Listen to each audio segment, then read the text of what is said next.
भाज्यांचे भांडण आजीचे जेवण.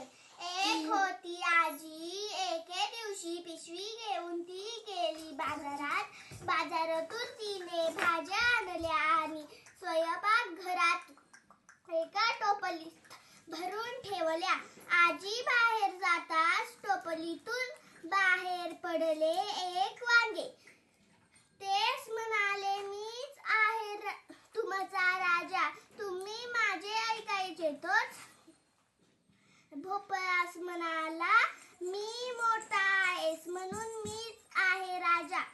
टोमॅटो चिडून म्हणाले, नाहीच मुळी, मी आहे लाले लालू, मीच आहे राजा.